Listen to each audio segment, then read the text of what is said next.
আমি বলে আশ্চর্য, স্ত্রী বলতেছে আমি তোমাকে ভালোবাসি, আমি মারা গেলে তুমি বিয়ে করবে না, আর তুমি মারা গেলে আমিও বিয়ে করব না, দোয়া করো। এবার সালমা দোয়া, উম্মে সালমা দোয়া করছে, ইয়া রাব্বুল আলামিন, যদি আমার স্বামী মারা যায় তুমি আমাকে ধৈর্য ধারণ করার তৌফিক দিও, আমি জীবনে আর বেঁচে থাকতে বিয়ে বসবো না এই দুনিয়াতে। এবার তার স্বামী আবু সালমা হাত উঠায় বলে, ইয়া রাব্বুল আলামিন, আমি দোয়া করি যদি আমি মারা যাই আমার স্ত্রীর জন্য আমার থেকে বেশি ভালো আর একটা স্বামী নির্বাচন করে দিও। আল্লাহু আকবার, বলুন আল্লাহু আকবার। স্বামী দোয়া করতেছে কি আর স্ত্রী দোয়া করতেছে কি রকম। স্বামী চাইলে যে আমি মারা গেলে আমার স্ত্রীর জন্য যেন উত্তম ব্যবস্থা হয়ে যায়, আর স্ত্রী দোয়া করলে আমি যদি আগে মারা যাই তার আমার স্বামী মারা যায় আমি দ্বিতীয় বিয়ে আর করবো না। উল্টা হয়ে গেল। এবার এই দোয়া শুনে গেল।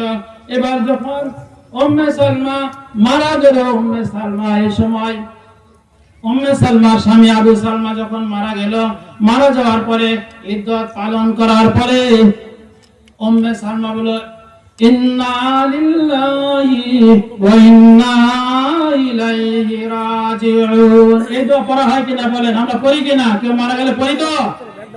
আল্লাহ বলেন, ইযা আসাবাতুহুম মুসিবাতুন ক্বালু ইন্না লিল্লাহি ওয়া ইন্না ইলাইহি রাজিউন।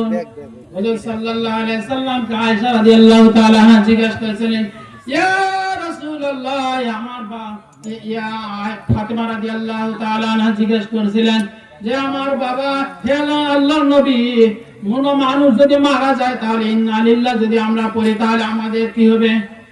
আর যার জন্য পড়লাম যে ব্যক্তি মারা গেল তার জন্য কি হবে?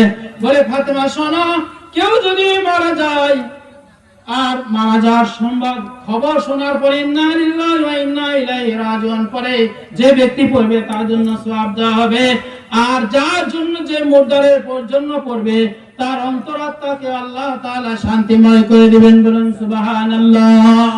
তাহলে ইন্না লিল্লাহি ওয়া ইন্না ইলাইহি রাজিউন পড়তে হবে।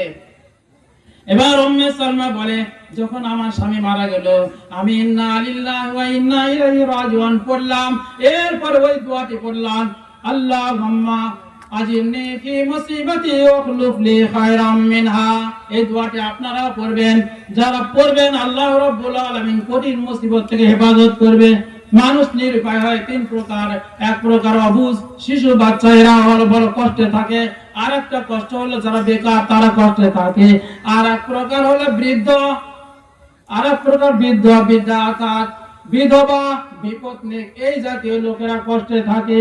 বলেন ঠিক কিনা? ছোট বাচ্চা বড় হয় তাহলে কিছু করতে পারে।